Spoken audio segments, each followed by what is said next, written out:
We all know Benjamin Netanyahu is a war criminal. We know that because of what he has done in the last 18 months to the people of Gaza. The bombing, the starvation, the killing of children. But what he has done in the last 2 days is yet another war crime. Because what he has done is to launch an illegal assault on another country. He has done so deliberately, premeditatedly. There are already sanctions on Iran. There's already all sorts of sanctions that Iran has. Now, what Netanyahu has done is to bomb Iran, to kill generals, to kill nuclear scientists, to kill children, to bomb civilian blocks of flats. He has done that quite deliberately. He's done it quite deliberately because he wants to take the whole of the Middle East into a war. And that is what he is doing. And when they say, Iran has now said, Iran has retaliated by missiles, but it's also said today that the United States, that Britain and that France will all suffer because they all have bases in the region, of course. All the imperialist powers have their troops all over the Middle East. They have naval bases, they have military bases. If Iran attacks those, then Britain will be directly involved in a war in the Middle East. And that is something that everybody in this country should say, we are not prepared to accept.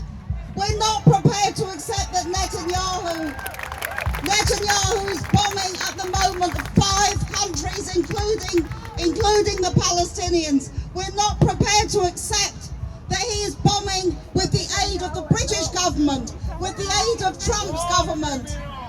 We need to stop arming Israel immediately. And we need to say that our government, Keir Starmer said yesterday, Israel has the right to defend itself. How many more bloody times have we got to hear that phrase?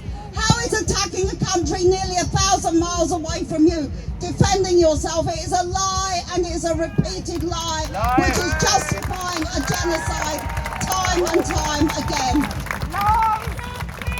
And the only way that Netanyahu is able to do this is precisely because they have not allowed anyone to stop Netanyahu. There has been all the protests that we have had, and our government still continues to send parts for F-35s, to let them use the base at Cyprus, and to use surveillance over Gaza. All of those things should not be allowed.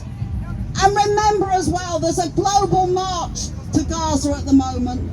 What is happening? What is happening to that global march?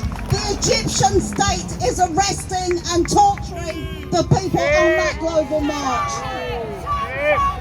These people are all in the same camp. They all want to destroy the Palestinians. They all want to destroy any opposition to imperialism. They all want to do those things.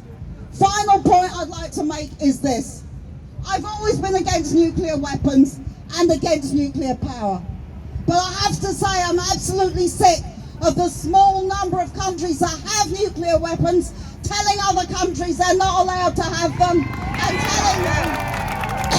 and telling them that this is a justification for war.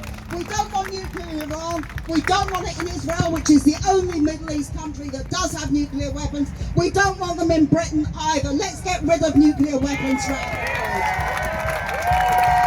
And let's remember what's happening now in Gaza, in Iran, and everywhere else. We have had failed wars in the Middle East time and time again. We had it over Afghanistan. We had it over Iraq, Syria, Libya, all of them. Our government, Tony Blair, is a war criminal. Keir Starmer's a war criminal, and Netanyahu is a war criminal. All of them should be brought to justice, and the way we bring them to justice is keep organising, keep staying on the streets. Solidarity, everyone.